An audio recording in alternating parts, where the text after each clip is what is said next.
السلام علیکم ورحمۃ اللہ وبرکاتہ۔ ناظرین و سامعین، استقبال ہے آپ کا بزم تھانوی یوٹیوب چینل پر۔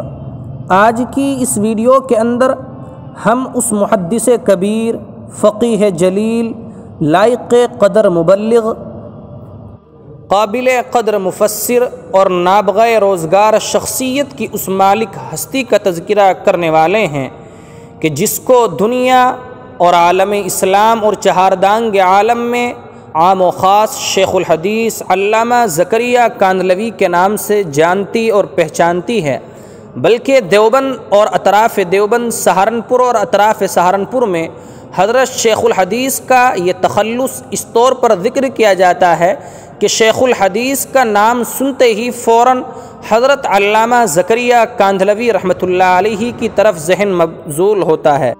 جی ہاں ناظرین، آج ہم آپ کو بتانے والے ہیں کہ حضرت شیخ الحدیث نور اللہ مرقدہ اپنی کتنی قلیل عمری میں منصب شیخ الحدیث پر فائز ہو گئے تھے، اور منصب شیخ الحدیث پر فائز ہو کر اپنی محدثانہ شان کا عالم اسلام اور چہاردانگ عالم میں ایسا لوہا منوایا کہ ہر آدمی آپ کی صلاحیت اور قابلیت کو تسلیم کرنے پر مجبور نظر آتا ہے۔ آپ حضرات سے بس درخواست یہ ہے کہ آپ بغیر اسکیپ کیے ہوئے ویڈیو کو آخر تک دیکھیں، انشاءاللہ نادر معلومات ہمارے ہاتھ آنے والی ہیں۔ حضرت مولانا محمد زکریہ کاندھلوی رحمۃ اللہ علیہ اکابرین علماء دیوبند میں سے تھے۔ حضرت مولانا محمد یحییٰ کاندھلوی کے بیٹے، حضرت مولانا محمد الیاس کاندھلوی رحمۃ اللہ علیہ کے بھتیجے اور حضرت مولانا محمد یوسف کاندھلوی کے چچا زاد بھائی ہیں۔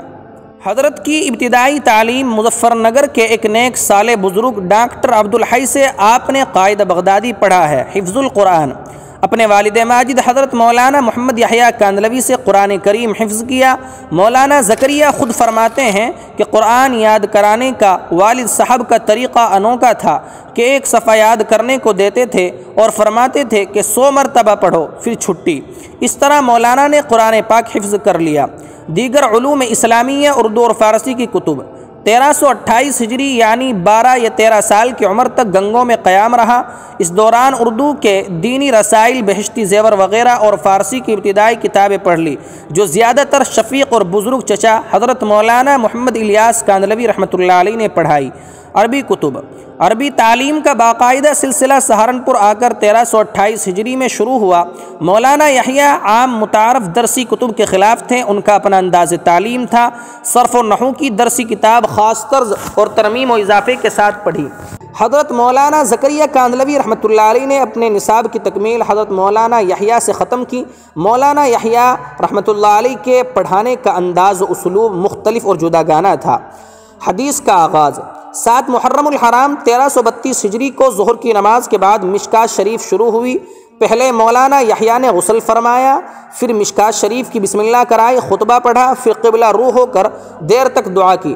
حضرت شیخ الحدیث فرماتے ہیں کہ یہ تو نہیں معلوم ہو سکا کہ والد صاحب نے کیا کیا دعائیں کی، لیکن میری ایک ہی دعا تھی، اور وہ یہ کہ حدیث کا سلسلہ دیر سے شروع ہوا، اللہ کرے کبھی چھوٹے نہیں۔ اور واقعی ان کی زندگی کے اندر ان کا اوڑھنا بچھونا حدیث کا مشغلہ بن گیا تھا، اور دنیا نے ان کو سب سے بڑا محدث تسلیم کیا ہے۔ دورہ حدیث 1333 ہجری میں دورہ حدیث کی ابتدا ہوئی۔ یہی سال تھا جب مولانا سہارنپوری نے طویل قیام کے ارادے سے حجاز کا قصد کیا۔ شیخ کا خیال تھا کہ مجھے نہ ملازمت کرنی ہے اور نہ کوئی عجلت ہے، 1 سال میں دورہ حدیث مکمل کرنے کی کوئی پابندی نہیں، اس لیے اپنے والد ماجد حضرت مولانا یحییٰ کاندھلوی رحمۃ اللہ علیہ کے درس میں ابو داؤد شروع کر دی۔ ترمذی شریف کو حضرت سہارنپوری کی واپسی پر ملتوی رکھا تھا، لیکن بعض اسباب کی بنا پر ترمذی، بخاری اور ابن ماجہ کے سوا بقیہ کتب صحیحہ والد گرامی حضرت مولانا یحییٰ صاحب ہی سے پڑھی۔ یہ سال بڑی محنت اور انہماک کا تھا، اس کا بڑا اہتمام تھا کہ کوئی روایت بھی بے وضو نہ پڑھی جائے۔ بیت شوال 1333 ہجری میں حضرت سہارنپوری حجاز مقدس کے طویل قیام کا ارادہ فرما رہے تھے اور لوگ کثرت کے ساتھ بیعت ہو رہے تھے۔ شیخ زکریہ رحمۃ اللہ علیہ فرماتے ہیں کہ اپنے اندر بھی بیعت کا جذبہ پیدا ہوا اور حضرت سہارنپوری سے مولانا عبداللہ اور شیخ زکریہ کو بیعت کیا۔ مولانا عبداللہ صاحب کی دہاڑے مار مار کر رونے کی وجہ سے حضرت مولانا یحییٰ اور شاہ عبد الرحیم چھت کی منڈیر پر منظر دیکھنے آ گئے۔ مولانا یحییٰ کو تعجب ہوا کہ بلا علم و اطلاع کے انہوں نے اتنا بڑا کام کر لیا، لیکن حضرت رائے پوری رحمۃ اللہ علیہ نے اس جرأت مندانہ اقدام کو بڑی تصویب فرمائی اور بہت دعائیں دی۔ حضرت والد رحمۃ اللہ علیہ کا انتقال 1334 ہجری میں مولانا محمد یحییٰ کاندھلوی نور اللہ مرقدہ کا انتقال ہوا۔ والد صاحب نے 8000 روپے قرضے میں چھوڑے تھے، جسے مولانا زکریا نے حضرت والد صاحب کی وفات کے بعد اپنے ذمے لے لیا اور سب کو خطوط کے ذریعے اطلاع دے دی اور رفتہ رفتہ تمام قرضہ اتار دیا۔